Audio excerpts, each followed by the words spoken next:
In the 1950s, nobody questioned what was on their plate, even if it was loaded with dyes, chemicals, or mystery meat. But times changed, and so did the law. Here are foods that were normal to eat in the 50s but are now completely illegal. So we're going to start with the first thing I mentioned. If you're thinking this is just milk right out of the pack, like how a normal person would drink it, you're dead wrong. See, historically, raw milk consumption was something that had really been firmly rooted in agricultural practices around the country. Large-scale industrialized milk filtering is something we've grown up with, but it definitely wasn't the norm for quite a few decades. Most rural areas, and even a lot of suburban ones, relied on milk they'd get from either the local dairy farm a few miles over or their own cows and cattle. A lot of homesteads and rural communities had become so used to the tradition that they genuinely believed unpasteurized milk was healthier for you. See, I think our parents often equate something being economical with it being healthy, but what's good for your wallet isn't always good for your body. This raw milk was indeed a decent bit cheaper, but the health concerns were there. Interestingly enough, a lot of people actually did resist government intervention when it came to regulating milk. They thought they had the right to drink it as God made it, and were pretty suspicious of mass-spread industrialization. And with microplastics being everywhere in us these days, who can blame them? The 1950s didn't just see the rise of raw milk, they were also a hotspot for trans fat-based cooking. It became something of a staple in processed foods for a few reasons. They had first been introduced through partially hydrogenated vegetable oils, which was this pretty new patented process that emerged in the 20th century. Basically, the idea was to turn oils from vegetables into these semi-solid fats that you could cook. If this science-y mambo-jumbo is going over your head, and trust me, it went over mine, you might better know this process as the wonderful works of Crisco. It's actually a cornerstone of their entire process. The concept itself has its roots in World War II-era rationing, and when lard and butter were completely out of supply, hydrogenated oils were a pretty neat alternative. Over time, companies realized they're also significantly cheaper and easier to work with too. From there on, making the switch was pretty much a sealed deal. They even put in the work marketing it as a healthier alternative to cook with, especially since cholesterol studies were making everyone rethink their relationship with McDonald's. Trans fats aren't actually any healthier than natural fats, but they are definitely a lot easier to mass produce, so there you go. Have you ever felt so hungry you thought you could take down a whole horse? Well, in the 1950s, that wasn't just a piece of hyperbole, it was a very literal statement. While horse meat never really rose to the heights a tenderloin steak or blue crabs did, it was something that people warmed up to more and more as economic strife and being a U.S. citizen started going hand in hand. Do you remember how we were just talking about trans fats being rooted in World War II-era food rationing strategies? Yeah, that whole period really induced a new way of thinking when it came to food. People were doubling down on making the most of whatever they had and opening their horizons to things they had previously been really dismissive of. Horse meat had a pretty bad reputation, especially since most Americans had a sentimental view of horses. They were pets. They were your next best friend after dogs, they were great workers, and they were beautiful animals you could write poetry about. I think we romanticize anything we can ride into the sunset. But anyway, horse meat started to become a pretty common alternative to beef. Butcher shops would even change the name to have an easier time selling it. But most people started to pick up on the fact that cheval wasn't really real meat. Plus, as technology developed and replaced traditional agricultural methods, a lot of farmers found that they had no real use for all the horses they had anymore. And, well, I know I said they were your second closest bestie, but you'd be surprised what people will do to have fewer mouths to feed, especially if it feeds their own in the process. So another really interesting bit of info about 1950s culinary habits is that slow and steady does in fact win the race. I mean, if you think being turned into a soup is winning, turtle soup was one of the most common ways for people to warm themselves up in the winter, pass the afternoon, or just have something nutritious while still keeping their finances somewhat in check. That was just if you were buying the stuff, by the way. Most people just began to catch their own turtles near ponds, rivers, and other areas where they would be abundant. Turtle soup was seen as this extremely medicinal, rejuvenating dish that would help you get right back up on your feet. Not sure how much of that is a factual side effect of the dish or just plain old placebo, but what I do know is that this odd dish was a regular on everyone's menus. To the point that the government actually had to introduce regulatory laws to help the turtle populations get back on their feet. People began to overfarm them to the point that the local numbers were dwindling badly. They even became endangered, and that's when the powers that be decided it's time to stop abusing these poor little things just hiding away in their shells, minding their own business. Now, sassafras tea was a beverage that most people had considered a very old tradition. Despite that, you may have never heard of it. This was something you would most commonly see in the Appalachian regions and the rural South. Native Americans were the first ones to ever introduce the settlers to the plant, and it was a very popular folk medicine. A lot of Native Americans put a lot of stock in its fever-managing, blood-purifying qualities. Back then, fevers were just about as common as zits, so having handy little herbal remedies was a godsend. It was really cheap, it was always available, even in grocery stores and medicine shops, and it was very easy to make. You could get dried sassafras root and that was it. You might be surprised that people often had it with root beer, though. A pint of Hires or A&W along with your tried and tested root remedy was actually a pretty common pairing for people. Plus, traditional root beer recipes were made with sassafras, so that's also why it went together really well. It wasn't until studies found out that sassafras contained safrole in it, which is pretty harmful to your liver. Funnily enough, beluga caviar used to be pretty cheap. I mean, by the 50s, it was definitely a plaything of the uber elite, but it started out as a pretty cheap thing you could just get from sturgeon. It's kind of hard to imagine, right?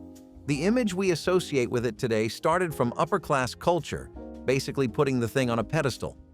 It didn't help that every establishment that was meant to cater to this exclusive class was also putting it on all of their menus. You had beluga caviar on crackers with expensive champagne or chilled vodka, with blini and creme fraiche. The possibilities were pretty endless. It became something you associate with old money, with diplomatic gatherings and big political events, and the kind of thing that was just too rich for the blood of an average worker. That's still true today, but hey, it's at least comforting to know that in some era, it used to be considered pretty cheap, almost unsavory, really. Do you get the hype? I mean, let's say you had the money to burn. Would you still be spending it on caviar? Not to impress a date or to hit a rich flex, just as a food. So, you're all familiar with the way Coca-Cola used to have cocaine, right? Well, in the 1950s, that stopped being a thing, at least on paper. It did, however, still have the coca leaf extract. The very earliest Coca-Cola recipes from the 1880s had small amounts of cocaine from coca leaves, and back then it was pretty common. By 1904, though, amidst growing substance abuse concerns, the Harrison Narcotics Tax Act was passed, making cocaine officially illegal. By the 50s, the drink was stimulant-free, but cocaine comes from those leaves and the extract they're still using, so what gives? Well, this was a little technical and legal loophole. The Stepan Company was one company that operated during this time and had a nice arrangement with the United States government. It was given the right to import coca leaves, albeit under government supervision, and only as long as all traces of cocaine were extracted. These drained leaves would then be used as a flavoring. This agreement and this company still stand today, and the agreement was even reinforced in 1986. Plus, they had to spend an incredible amount of effort and time rebranding Coca-Cola's image.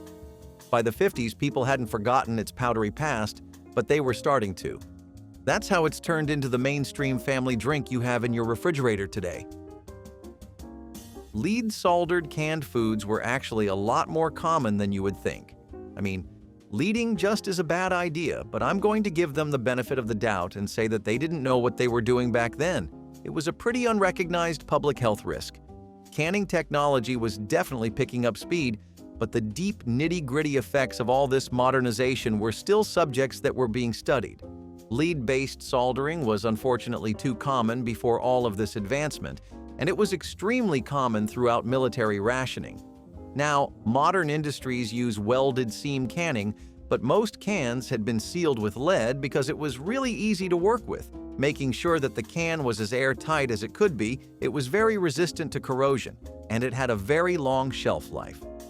The issue happens when, well, literally anything unexpected occurs. Say you're just chatting away with your wife while you unpack the groceries and get them ready for the shelf, and you just happen to drop a can. Happens to the best of us, right? Well, let's say the interior was damaged because the big bad fall actually hurt the can. Now you have your food in contact with lead. Let's say it wasn't your fault at all, it was just soldered improperly. Lard was a really dominant fat, as you might already know. It's basically half the flavor in all of our fast food chains, and there are many hamburgers that wouldn't have their reputation without it. There are an equal number of people going to their doctor for cardiac issues at an alarmingly young age due to it as well.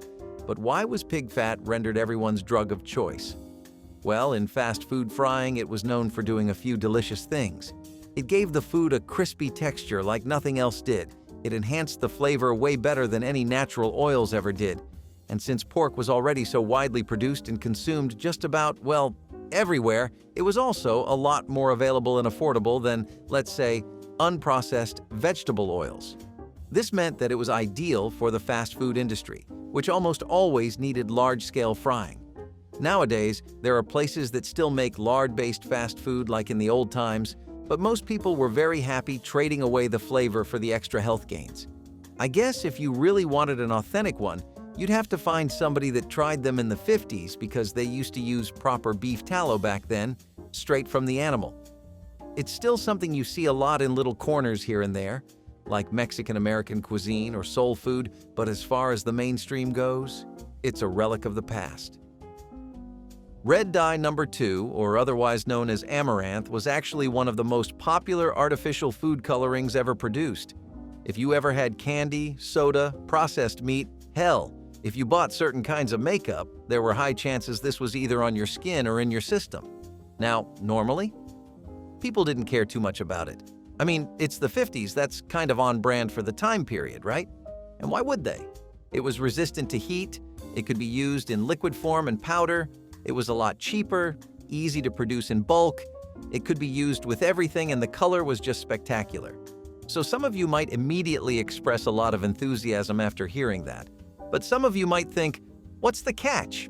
Raise a suspicious eyebrow, or just think that this is too good to be true. And you'd be exactly right. The Food and Drugs Administration outlawed amaranth in around 1976 because studies had suggested that it actually increased the chances of cancer. Scientists had begun to link potential carcinogenic effects, and amaranth in particular came under scrutiny. There were all sorts of rumors about it. From your head to your toes, it could give you tumors anywhere like mosquitoes give you rashes.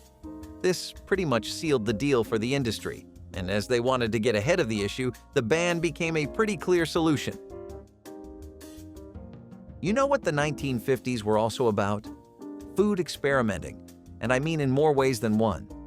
If you thought putting turtles in your soup was pushing the boundaries, then wait till you hear about putting shark fin in it instead. That's right. Shark fin soup was definitely a niche interest of a lot of communities in America at the time.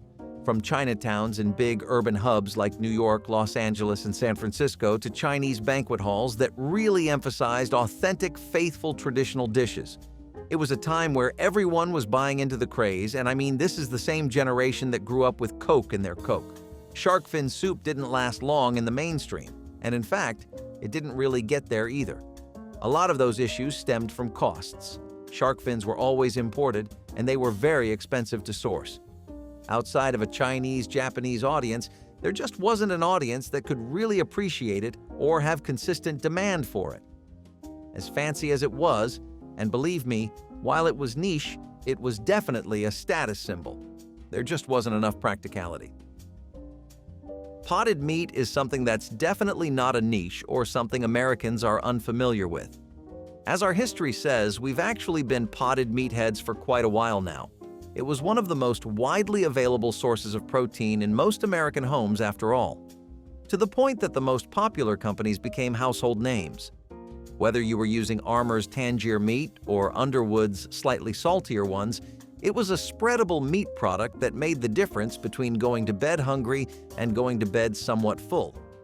Unlike Spam or corned beef, though, potted meat was pureed and made into almost a mesh of meat instead of anything firm or very chewable. Now you might be wondering what sodium nitrate is doing here, since potted meat is already meant to be a way of preserving it. Industry standards called for more security, though, and preservatives like nitrate help to keep large-scale batches from spoiling. That's no reason to put 300 to 500 milligrams of the stuff per serving, though. I mean, that's enough to really cause some cancer-related issues. While you can still get this nitrate-infused potted meat today, the concentration is a lot lower than it was before thanks to the backlash people gave. We're going to pause for a second and kind of go back to the start. Remember the unpasteurized raw milk? Well, people didn't just use it to drink. They ended up making farm cheese out of it too. It was commonly made in a lot of rural America, especially on family farms and within Amish communities throughout the nation. Safety regulations really weren't what they are now, as you can clearly tell by this point. Raw milk cheeses were considered a way to preserve dairy, while also working as a nice little topping for your meat. Plus, some of them even made enough of the stuff to sell, and they would market it as this all-natural product too. Back then, the dangers of consuming cheese made from unpasteurized milk just weren't well known. Also, this cheese was exceptionally rich and creamy. It had a stronger flavor too, and it would be even better depending on how aged it was. The best one was probably Colby or Jack cheese from the Midwest or California, though. At least they were popular until they started causing salmonella, listeria, and brucellosis within the population. This led to a lot more proactive government intervention. The United States Department of Agriculture, for example, started to encourage pasteurization for most cheeses. Throughout the 50s, many states would ban the sale of this kind of cheese, and by the 70s, it got outlawed completely.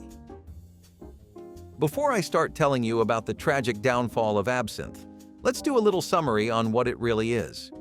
So, it's this green spirit that you get from mixing a few herbs, but the one we really need to keep track of here is wormwood. Why?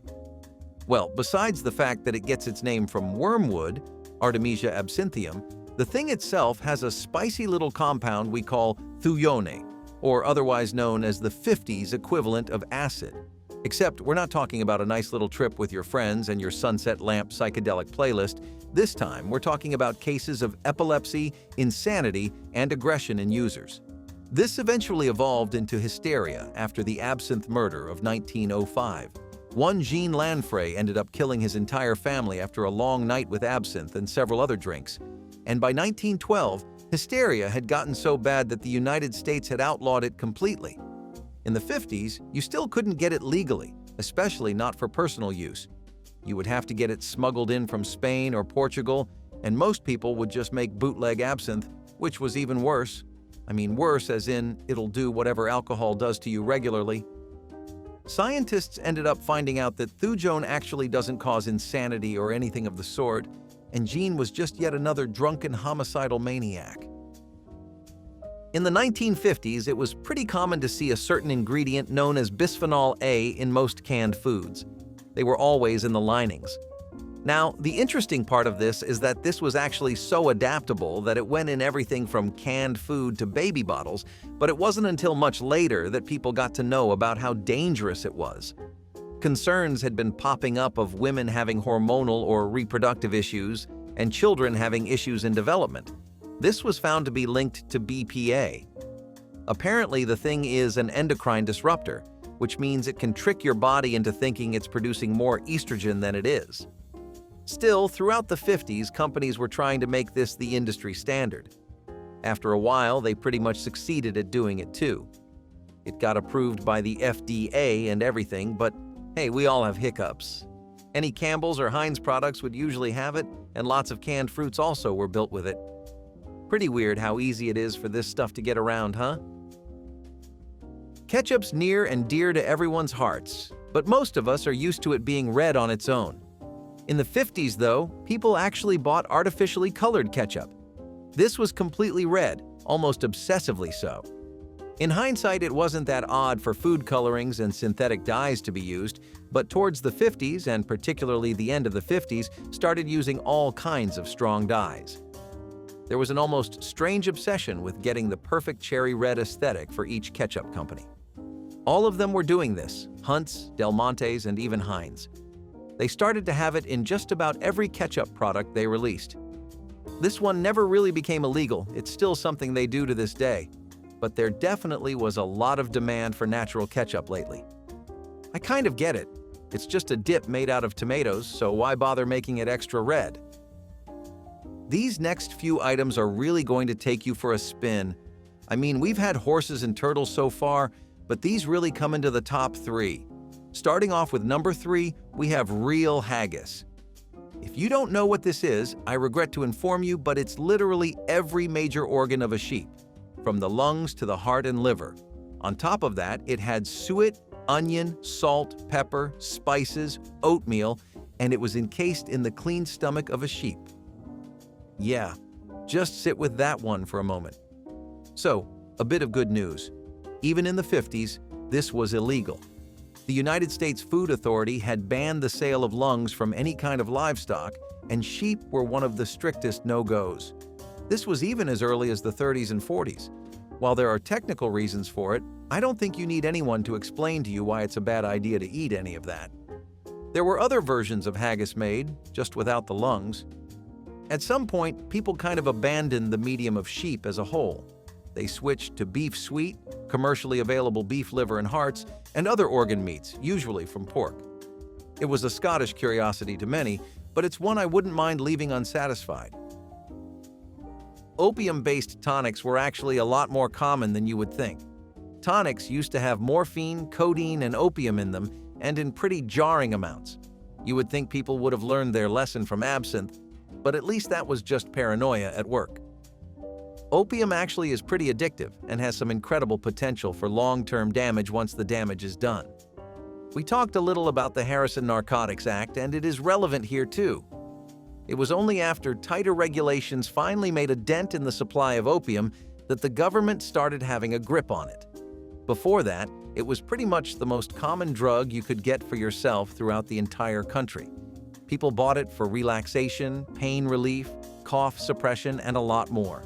Maybe it just made them feel good, but people seemed to definitely think that they found a miracle tonic, even though they didn't. Even after it was banned, illegal supply systems and smugglers would still keep opium sales active throughout the 50s, especially in underground markets. So, what if I told you people actually ate monkey brains in the 50s back then? I think given the state of the rest of this list, you would probably be inclined to believe me too. But don't worry, dear viewer. I'm not going to traumatize you with elaborate descriptions of monkey minds. This was mostly just an unverified folk myth that got really popular for a few reasons.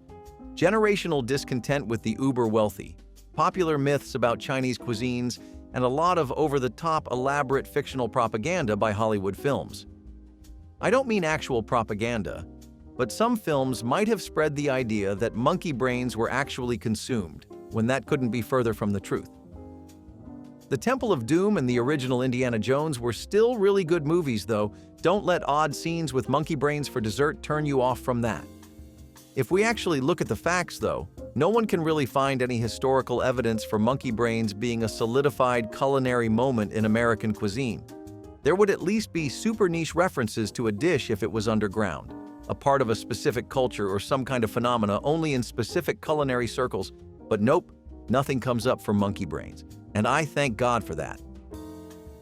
So we aren't done with the list of harmful substances that used to be in our food just yet. Next, we have canned fish with mercury in it. And yes, it was lethal. While different times in the 50s and different companies each had their own ideas of what the ideal amount of mercury was, most people were definitely in on the secret.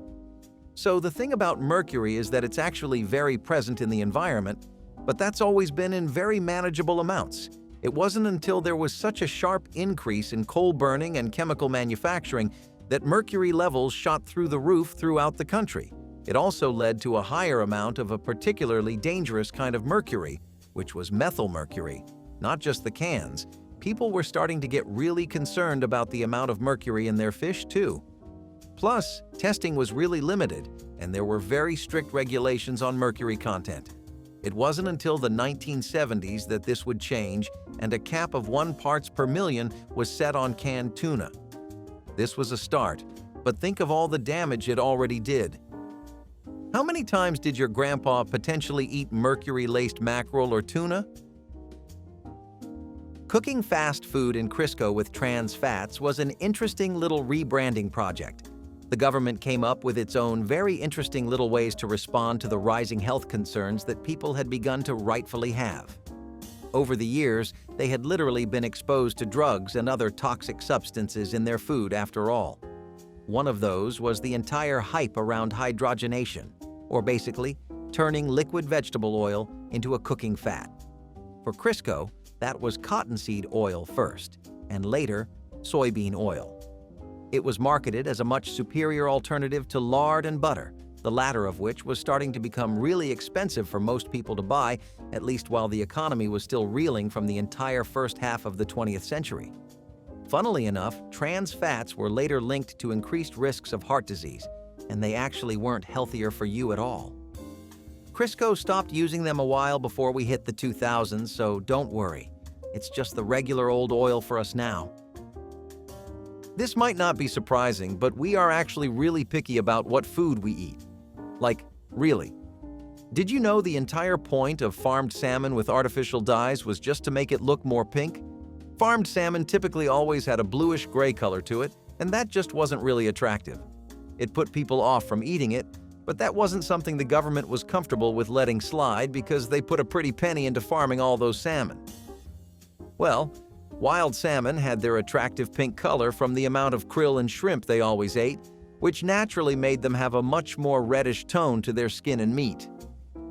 It wasn't possible to achieve this on a farm without synthetic dyes and a carefully picked diet of plant seeds, fish, and oil. Certain ice creams were actually using a lot of cyclamates inside. Those health concerns that had begun to rise all over the country were also causing some developments in the way companies were producing their next products. There was now a focus on being consumer and diet-friendly, health-conscious, and calorically ideal.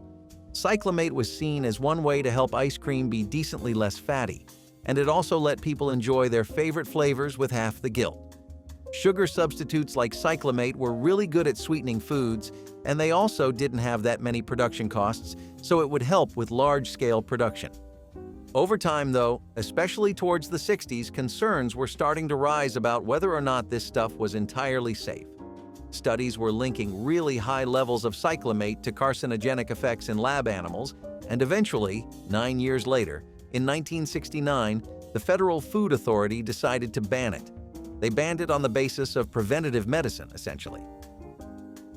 Potassium bromate was something that bakers relied on to help make fluffier, more firm bread, but it actually came with quite a few health risks. Studies found that potassium bromate actually did cause cases of cancer in lab animals, and this led the federal food authorities to actually classify it as a potential carcinogen. Some doctors were reporting cases of kidney and thyroid issues in patients who had a diet heavy in potassium bromate mixed bread. Also, not every baker was cautious with how they made it. If you didn't bake it properly, you had a chance of leaving residues which were much more harmful. Funnily enough, despite the obvious research and the glaring causes for concern, the United States of America still hasn't really decided to ban this. Some states are pretty heavy on pushing for a ban, but it hasn't been solidified into a legal regulation yet. In the meanwhile, be careful of where you get your bread from. Lastly, in the 1950s, blood sausage was a common dish in many parts of the world, especially in America's immigrant communities. One of the key ingredients in traditional blood sausage was raw, untreated blood, typically from pigs or cows. The blood was mixed with fillers like oats, barley, or rice, and seasoned before being stuffed into casings and either boiled, fried, or grilled. At the time, there were few regulations surrounding the handling of animal blood in food production. Since the blood was often sourced directly from slaughterhouses and farms, it was used fresh, without undergoing any sterilization or pasteurization processes. While this was considered normal for generations, concerns over foodborne illnesses eventually led to stricter regulations. Diseases like trichinosis, brucellosis, and bacterial infections could spread through contaminated blood, prompting governments to impose bans on using raw blood in food preparation. By the late 20th century, many states had outlawed the use of untreated animal blood in commercially produced food. Modern versions of blood sausage now require the blood to be processed, pasteurized, or frozen to eliminate health risks. At the height of fast food's portion-size arms race, McDonald's rolled out its infamous supersize option, an upgrade that made large look modest by comparison. Introduced nationally in the early 1990s, supersize fries and drinks weren't just menu items. They were cultural icons of excess. For an extra 39 cents, customers could tack on over 600 calories to their meal, turning a quick bite into a small feast. The fries came in cartons big enough to be mistaken for mailboxes, while the sodas? Let's just say they had more fluid ounces than a bottle of wine. Fast food chains were competing to offer more for less, and customers were more than happy to supersize everything from meals to their waistband measurements. The preparation process didn't change, just the quantity. The fries were the same golden sticks of salt and oil, but now in amounts better suited for sharing, or not. It all came to a halt in 2004. Following increasing scrutiny over portion sizes and health concerns, plus the release of Super Size Me, a documentary that connected the dots between fast food and rising obesity rates, McDonald's pulled the plug. Canned tuna was cheap, packed with protein, and could be turned into everything from tuna salad sandwiches to casseroles. Families relied on it for quick meals, and no one thought twice about how much they ate. Back then, there were no warning labels, no recommendations to limit consumption, just endless recipes encouraging people to make the most of their pantry supply. But there was a hidden problem. Industrial pollution had been steadily increasing mercury levels in ocean fish, and tuna, being a top predator, was absorbing more than its fair share. By 1970, reports surfaced linking mercury in tuna to potential neurological damage, particularly in pregnant women and young children. The FDA took action, setting limits on mercury levels in fish, but there was no official warning on cans. It wasn't until the early 2000s that the government issued clear guidelines advising consumers, especially expectant mothers, to limit their intake of certain tuna varieties. Despite the concerns, canned tuna never disappeared from store shelves. It's still a go-to meal for millions, but with a little more caution attached. The Easy Bake Oven, a beloved toy since 1963, found itself under scrutiny in 2007. Known for allowing children to craft their own culinary creations, this seemingly harmless device led to an unexpected danger. Reports of children getting their fingers stuck, with some cases resulting in burns severe enough to necessitate surgery, prompted a massive recall of approximately 1 million units. This incident served as a stark reminder of the evolving understanding of toy safety, leading to a redesigned Easy Bake Oven that prioritized accessibility and safety, ensuring that future chefs could bake without fear. In tough economic times, resourcefulness often triumphed over squeamishness, and few dishes captured this gritty ingenuity better than the infamous Roadkill stew. During the Great Depression, families faced with empty pantries saw opportunity in freshly struck animals, deer, rabbits, raccoons, lying roadside, turning these unfortunate encounters into nourishing meals. After inspection, mostly visual, food safety rules were looser back then, the carcasses were quickly skinned, cleaned, and tossed into pots bubbling with potatoes, onions, carrots, and herbs. Cookbooks from the 1930s humorously cautioned cooks to select only recently deceased creatures, advising that tire tracks were a less-than-ideal seasoning. Surprisingly, this improvised delicacy wasn't just rural folklore. City folks, too, adopted roadkill recipes as an economical alternative to expensive butcher shop meat. Today, however, collecting roadside meals has moved from economical practicality to legal controversy. Many states now strictly regulate or outright forbid harvesting roadkill, citing health hazards from bacteria, parasites, and unknown diseases, not to mention wildlife preservation laws designed to prevent poaching disguised as scavenging. Throughout the 1990s, school cafeterias across the country relied on efficiency and bulk prep to keep lunch lines moving, and that often meant tuna salad sitting out in metal trays long before the first bell rang. Packed with mayonnaise and scooped in advance, tuna salad was a cafeteria classic. Cheap, protein-rich, and easy to portion onto white bread or a bed of iceberg lettuce. But food safety standards at the time were far more relaxed, and cold chain management often fell victim to outdated refrigeration or staffing shortages. The preparation was minimal: canned tuna, commercial mayo, and sometimes a token addition of celery or relish. Once made, it was stored in large trays, sometimes uncovered, often at room temperature for hours. By today's standards, that's a bacterial buffet. Listeria and salmonella thrive in protein-rich, perishable foods left in the so-called danger zone, between 40 and 140 degrees Fahrenheit. As foodborne illness tracking improved in the early 2000s, regulations tightened. The USDA and local health departments began enforcing stricter time and temperature controls for school meal programs.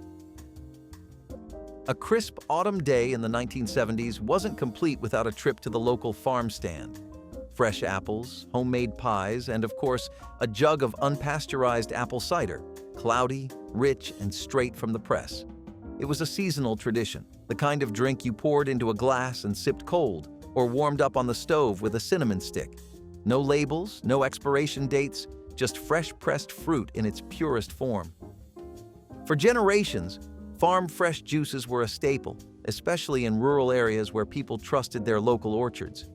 The juice was made by simply crushing fruit and collecting the liquid. No heat treatment, no extra processing, and because it wasn't filtered, it had that distinct, pulpy texture that store-bought juice just couldn't match.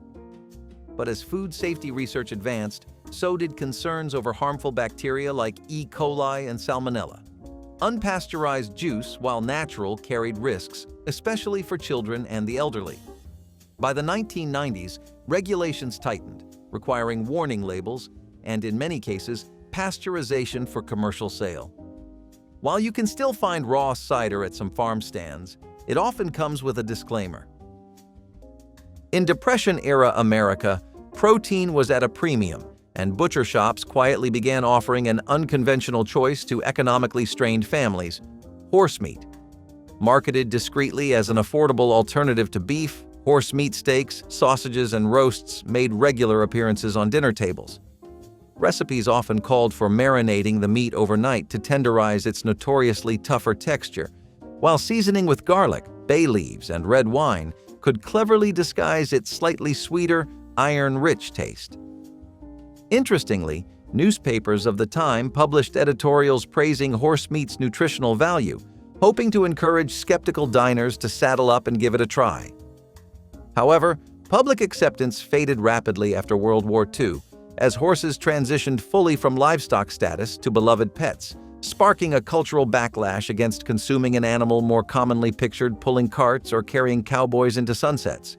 Today, slaughtering horses for food is banned nationwide, driven by both ethical concerns and potential contamination from medications given to animals not raised for consumption. The FDA classifies horses as companion animals, effectively shutting the stable door on commercial sale of horse meat. Ortolans suffered the worst of animal cruelty in a way that really makes you realize no dish is ever worth that kind of torture to another being. Ortolans themselves are these very small songbirds that get imported from France, and they really are about the size of an average thumb. Ortolans were prized for their flavor more than anything else, and eating them was considered to be a pastime of royals reserved exclusively for them. The way it would be prepared was sick, with the tiny things first being blinded to be overfed and then being thrown in brandy before they got marinated live. That's enough to make us lose our appetite for sure, and luckily it was banned in 1999 due to animal abuse. Holiday parties in the 1970s weren't complete without a giant bowl of homemade eggnog, rich, creamy, and laced with enough booze to keep the festivities going. It was made the old-fashioned way with fresh eggs, heavy cream, sugar, and a generous pour of rum, brandy, or whiskey. And once mixed, it often sat out for hours, left at room temperature for guests to ladle into their cups all evening long. Refrigeration? That was for leftovers. Eggnog had been made this way for centuries, with the belief that alcohol would kill off any harmful bacteria lurking in the raw eggs. And for the most part, people drank it without issue. Families swore by their own special recipes, passing them down like treasured heirlooms.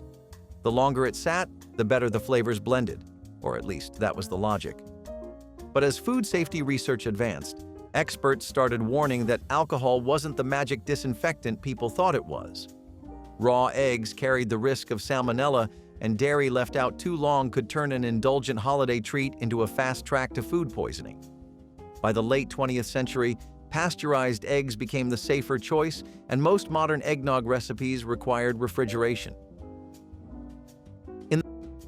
In the humid summers of the South and Midwest during the Depression, resourceful cooks dipped ladles into bubbling pots filled with a delicacy now hidden behind a shield of wildlife protections: wild turtle soup made from snapping turtles. Highly regarded for its supposed medicinal properties, this dish combined turtle meat with vegetables and spices in a slow-cooked broth, sometimes enriched with sherry, giving it a sophisticated flair despite its humble swamp origins.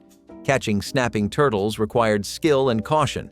These prehistoric-looking creatures packed jaws powerful enough to snap broom handles, making dinner prep almost as dangerous as it was economical. Cookbooks of the era suggested that turtle meat contained 7 distinct flavors, though skeptical diners joked it tasted mostly like swamp chicken. Overhunting and declining populations eventually forced state governments to step in, enacting strict laws and bans protecting snapping turtles from commercial harvest. Today, turtle trapping is highly regulated or illegal altogether in several states, particularly where species are considered endangered or threatened. Few flavors capture 1990s snack culture quite like the electric punch of blue raspberry. Bright, tangy, and entirely fictional, since raspberries aren't actually blue, the flavor was a marketing invention, and its visual signature came courtesy of FD and C Blue No. 1.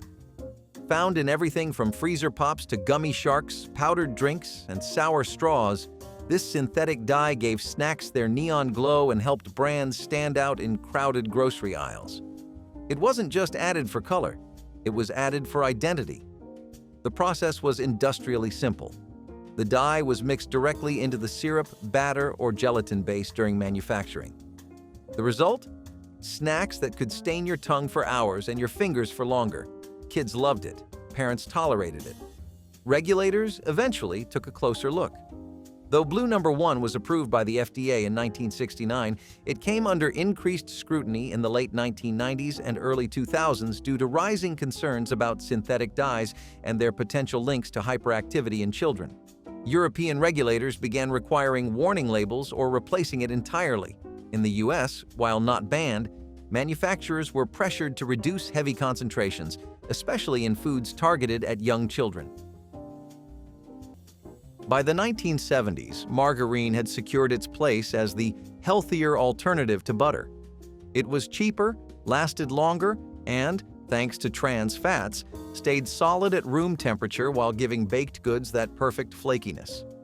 Fast food chains and restaurants took full advantage, using partially hydrogenated oils for frying everything from French fries to fried chicken. The result? Crispy, golden perfection with a long shelf life. But what seemed like a miracle ingredient turned out to be a silent killer. Trans fats raised bad cholesterol, lowered good cholesterol, and increased the risk of heart disease, without people even realizing it. For decades, the food industry brushed off concerns, marketing margarine as a healthier alternative while deep fryers across America sizzled with heart-clogging oils. The science was catching up, though, and by the early 2000s, studies confirmed what researchers had suspected for years. Trans fats were among the worst fats you could consume. Regulations followed, and by 2015, the FDA officially declared trans fats unsafe. Companies scrambled to reformulate products, and today, margarine isn't what it used to be. While fried food never went out of style, the days of trans fat-loaded cooking oils are over. There was a time when ordering a burger medium rare at a fast food joint didn't raise eyebrows or red flags. In the 1990s, rare burgers at fast food chains weren't just tolerated, they were part of the norm in some regions. Before the E. coli outbreaks that changed the landscape of food safety, undercooked ground beef wasn't seen as a public health concern on the scale we understand today. Chains like Jack in the Box even served burgers with a pink center until 1993, when a deadly outbreak sickened hundreds and led to multiple fatalities, most of them children. The issue wasn't in the prep, it was in the grind. Ground beef mixes surface bacteria throughout the meat, unlike a steak where pathogens live mostly on the exterior. When rare burgers were grilled quickly for that juicy bite, harmful bacteria had a better chance of surviving. The fast-paced kitchen environment, combined with looser regulations, made consistent internal temperatures hard to guarantee. After the outbreak, the USDA enforced stricter guidelines, requiring fast food establishments to cook ground beef to at least 155 degrees Fahrenheit. Soviet scientists found that this also posed serious risks of cancer if people continued to use it regularly. When we tell you people were pissed, it is an understatement. You know they got Mars to stop making red M&M, even though there was no dye in them? It was not long until it got banned in 1977, and people became more aware of the risks of what is actually in their products. Red number 2 might have been out of the picture, but Red 40 was already on its way to sneak into people's systems and cause an unwarranted scene. If you ever grew up eating maraschino cherries, which you usually could buy at the store, you might have remembered how awfully bright-looking they were, which was all thanks to the dye that was used on them. That same dye had a pesky little carcinogen in it called benzidine, which got these sweet cherries a bad rep for being linked to allergies, migraines, and mental issues in children. The lesson here might be that not everything that tastes sweet ends up being nice, but a lot of poor children and adults alike genuinely could not have known better. In the 1970s, home canning was more than just a hobby. It was a way to stretch the grocery budget and keep the pantry stocked year-round. Families filled their shelves with jars of green beans, corn, and carrots, all preserved with time-tested methods passed down through generations. But while fruits and jams could be safely canned with a boiling water bath, low-acid vegetables were another story. Without a pressure cooker, those innocent-looking jars could turn into ticking time bombs for botulism.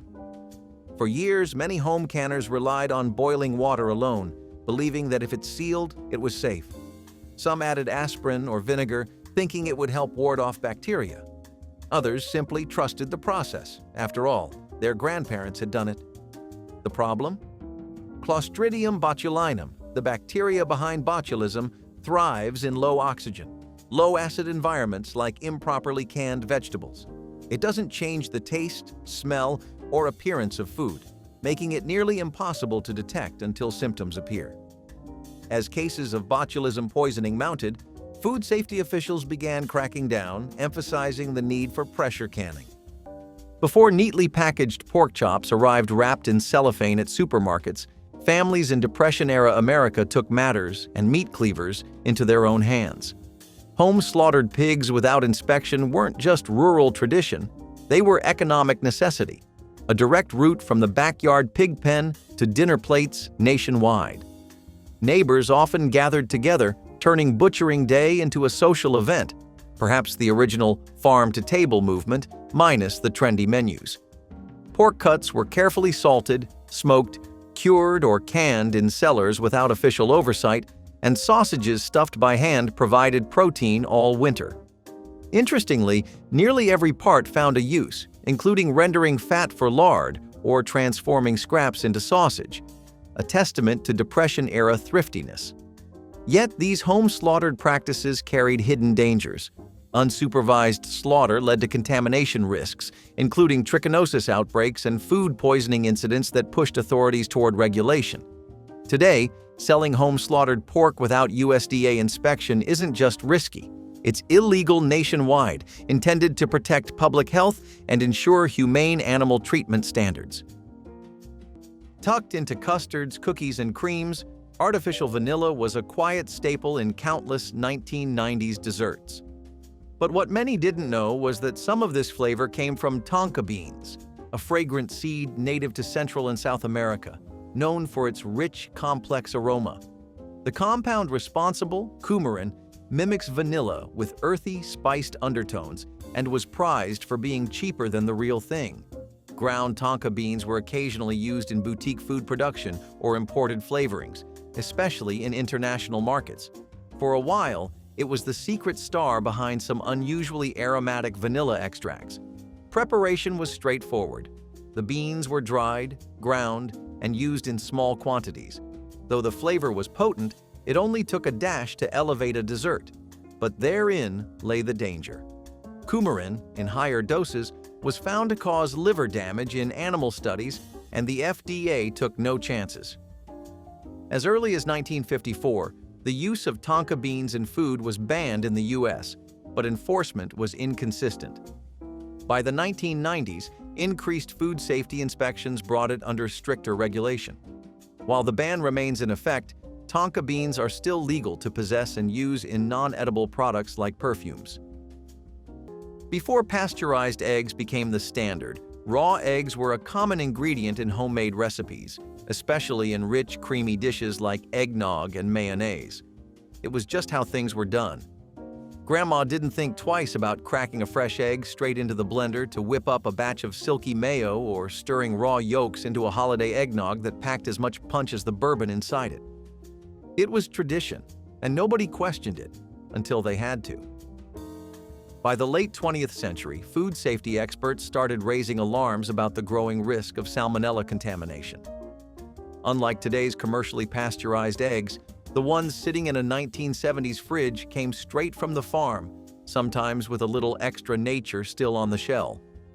A contaminated egg here and there wasn't enough to stop the show, until outbreaks became harder to ignore. By the 1990s, regulations tightened, and pasteurized eggs became the safer choice. Despite the risks, plenty of old-school cooks still swear by the taste and texture of raw egg mayo and eggnog. Some argue pasteurization dulls the flavor, while others simply miss the thrill of living on the edge. During the hardest years of the Great Depression, desperate hunger led Americans to pursue protein sources that nowadays would make your local health inspector faint, like bat meat. Although bats weren't common dinner fare, isolated accounts from this challenging era document people trapping and roasting these nocturnal creatures, usually out of sheer necessity rather than culinary curiosity. Preparation involved singeing the fur off bats, an image probably best left to history books, and roasting or boiling the meat thoroughly to combat its intensely gamey taste. Some Depression-era home chefs optimistically suggested marinating bat meat overnight, perhaps hoping to mask flavors described politely as unusually pungent. Humorously, no cookbook of the era prominently advertised bat recipes, suggesting even desperate cooks preferred to keep bat suppers under wraps. Today, however, American laws explicitly forbid hunting or consuming bats, recognizing their critical role in ecosystems as insect controllers and pollinators. Additionally, bats carry diseases like rabies and histoplasmosis, making their consumption extremely dangerous and firmly illegal. In the 1970s, lighting up a cigarette at the dinner table wasn't just allowed, it was expected. Restaurants had ashtrays on every table, waiters took orders through a haze of smoke, and no one batted an eye if you alternated bites of steak with puffs of a Marlboro. Whether at home, in a diner, or even on an airplane, smoking while eating was just part of the culture. Back then, cigarette ads featured doctors, Hollywood icons, and even cartoon camels, reinforcing the idea that smoking wasn't just normal, it was sophisticated.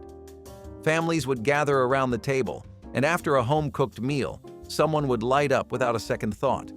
At fast food joints, parents puffed away while kids unwrapped cheeseburgers. Even in fancy restaurants, a good meal was often finished with a cigarette and a cup of coffee, like some kind of ritual. But as medical studies piled up linking secondhand smoke to serious health risks, the public's tolerance started to shift. The first major bans started in the late 80s, and by the 2000s, smoking in restaurants was virtually extinct. When food budgets shrank dramatically in Depression-era America, backyard creatures found themselves promoted from pests to pot roast. Among these unlikely dinner guests was the humble opossum, famously cooked into dishes such as a possum pot roast. Preparation involved meticulous attention, first soaking the meat overnight in salted water, then carefully removing excess fat before slowly roasting alongside sweet potatoes, onions, carrots, and apples.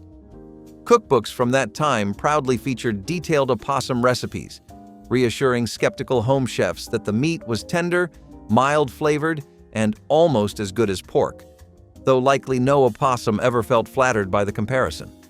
Historically significant in southern states, the opossum was even humorously honored at community possum suppers, where neighbors gathered, possibly wondering if dinner had recently visited their own porch. However, modern dining etiquette and strict wildlife regulations have largely removed opossum from American menus. Health officials today strongly advise against eating opossums due to risks of diseases like leptospirosis and parasites unaffected by standard cooking temperatures. Many states now regulate or ban trapping and consumption of these marsupials altogether, highlighting safety concerns over nostalgia. In the 1990s, the school vending machine was a sacred institution, an oasis of sugar and fizz wedged between algebra and gym class. Stocked top to bottom with candy bars, neon-colored fruit snacks, and enough soda to fill a kiddie pool, these machines weren't just tolerated, they were profitable. Districts under budget pressure often signed exclusive contracts with beverage companies like Coca-Cola and Pepsi, trading cafeteria wall space for much-needed funding. The machines weren't just snacks, they were financial lifelines. There was no mystery in preparation. Press a button, get a Snickers. Cold soda clanked into your hands like victory. Students consumed the contents between classes, during lunch, and, if the hall monitor looked the other way, mid-lecture. For many schools, vending machines became an unofficial part of the lunch program. But the sugar rush came to an end. As childhood obesity rates climbed and public health experts raised alarms, policy shifted. In 2004, the Child Nutrition and WIC Reauthorization Act pushed wellness policies into schools.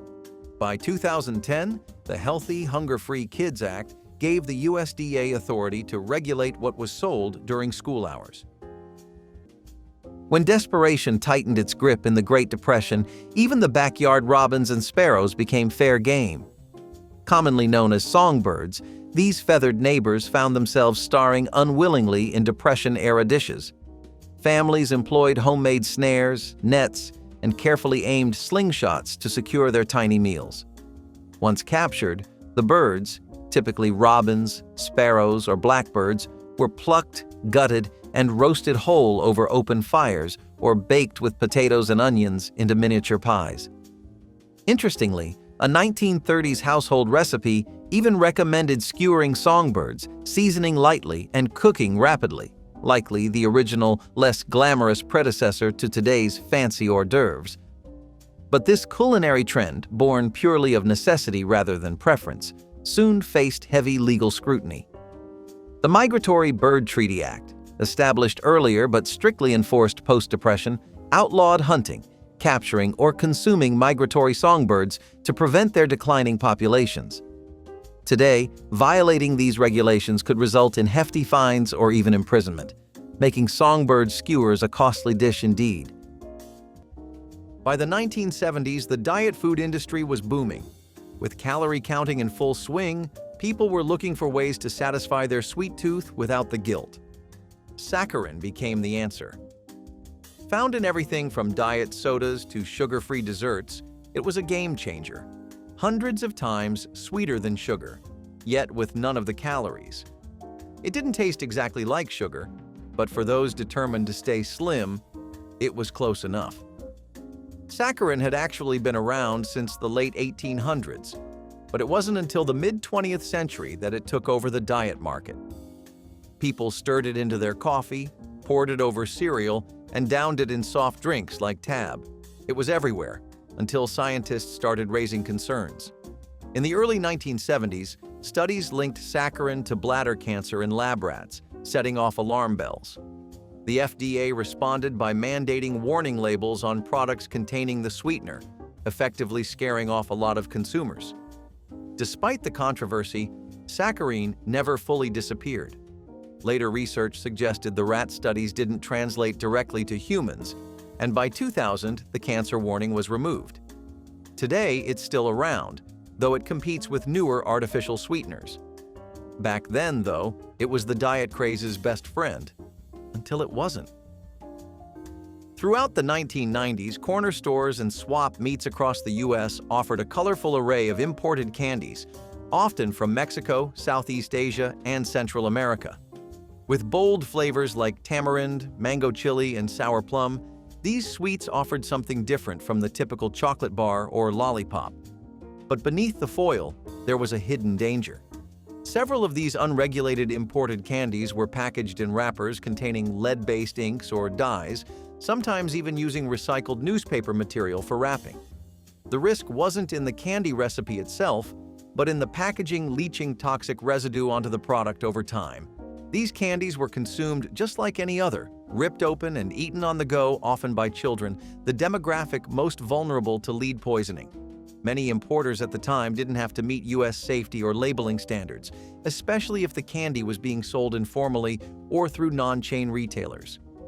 As public awareness grew, import regulations tightened.